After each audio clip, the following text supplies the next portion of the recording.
We all know that words have power. So as a wife, how are you using your power in your marriage? Well, before I get into all that, let me welcome you back to my channel. My name is Ayanna and this is Beyond Committed, where we talk about everything from life, faith, family, marriage, motherhood, and everything in between, and we take them beyond. If this is your first time here, welcome, and I'm so glad you stopped by. And to make sure you're not a stranger, make sure you press that subscribe button below and then turn your notifications so you don't miss a video. All right, now let's dive right in.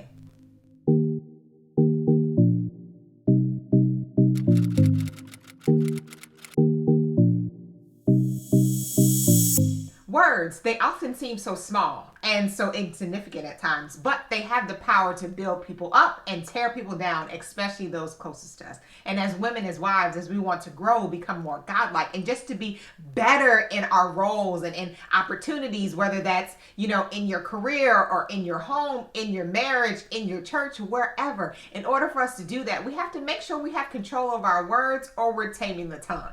And I know for me, this is some area that I struggle in from time to time, because there's times when my brain is not catching up to my mouth and I'm saying something and then I'm like, ooh, maybe I shouldn't have said that. And as I've grown, especially in my marriage, I have learned over the years that, okay, sometimes not saying something is okay. And sometimes it takes time for me just to really think about my words first before I say them, because I would love to say that, there have been times where I've never hurt my husband unintentionally. I would love to say there have been times where I have not said something that I wish like 2 seconds later I could unsay it. But we all know that once it's said and we can't take it back. So it's so important that as wives especially, we are using our words wisely, not just in our own walks and in our own lives, but in order to build our husbands up, in order to nurture and strengthen our marriage.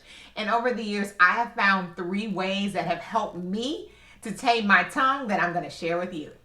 The first thing you have to keep in mind when we're working on taming our tongues is to ask ourselves a question. Is it true? Is what we're saying actually true? Because the truth is something we can stand behind. And we also have to realize that there's a difference between like facts and feelings. And your feelings may be something truly that you want to share right now. So that is something that, you have the opportunity to share. Or is it a fact like this actually happened? And it's so important that when we are working on taming our tongue, working on saying things that are actually true, things that we're actually experiencing right now, things are actually happening, things we've actually thought about first before we say it.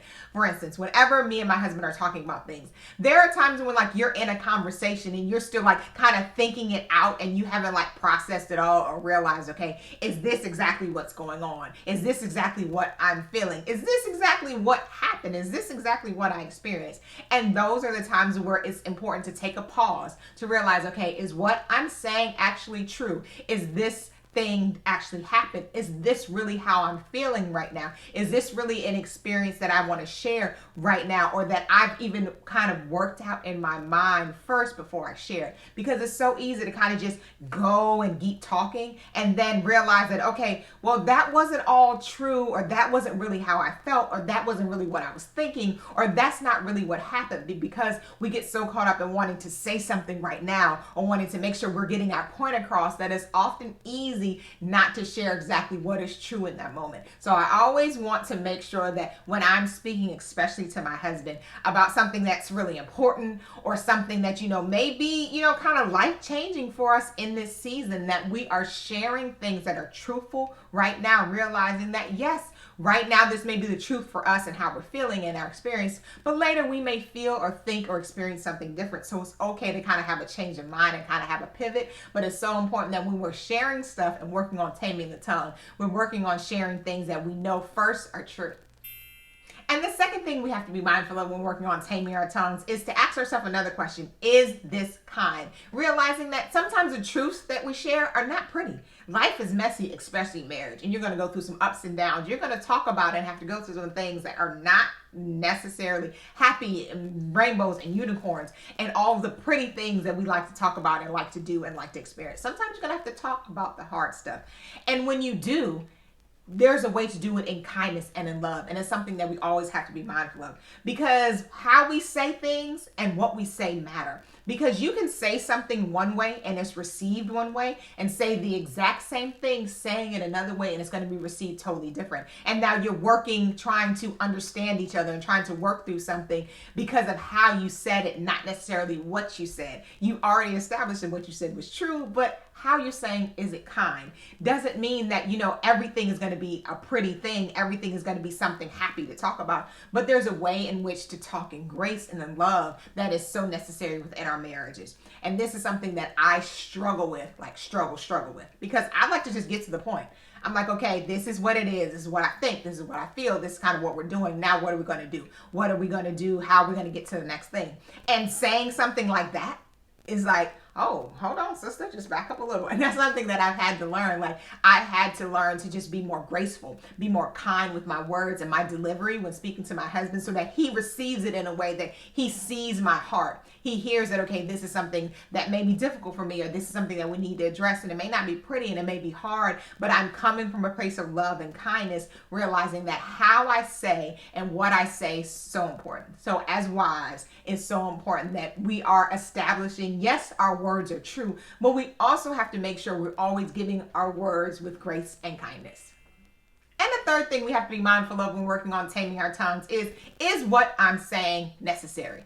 Because just because it's true, just because I say it with kindness, with grace, and with love, isn't even necessary to be said. Now, proving a point is something that, as ladies, we often like to do. We use a lot of words. We like to talk. We like to kind of hash things out. We like to, tell the story, give the backstory, give the story before the story. And then you kind of tell how we feel about it and walk it out and paint this beautiful picture of whatever is going on, which is great at times, but is always necessary. Is everything we're saying necessary either in this moment or at all? Now, this is something that I have to work on as well, because I like to talk. I like to share things. This is what I'm thinking. This is what I'm feeling. This is what I experienced. This is what happened. And there are times when that's great. And there are times in which we should always, have the opportunity to share and be our true, authentic selves and be able to share anything with our husbands. They should always be our safe space, just like we are their safe spaces. But it's important that what we are sharing in these moments, especially when we're in the sticky moments, in the messy moments of life, is it really necessary? Is it going to move us forward in a positive direction? Or is it something that I just want to say because I just want to say it, and then it is what it is?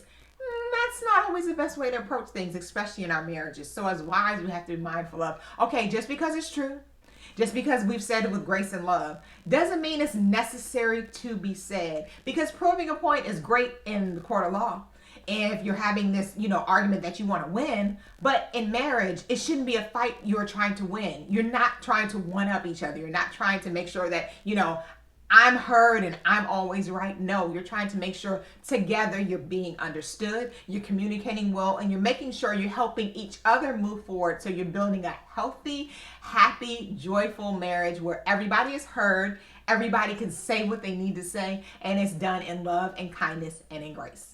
All right, that's it for today. And I want to know, if you also struggle with taming your tongue, what's one thing that helps you to make sure you communicate well with your husband? Let me know in the comment box below. And if you like this video, make sure you give it a thumbs up, and then make sure you press the subscribe button and turn on your notifications so you don't miss a video.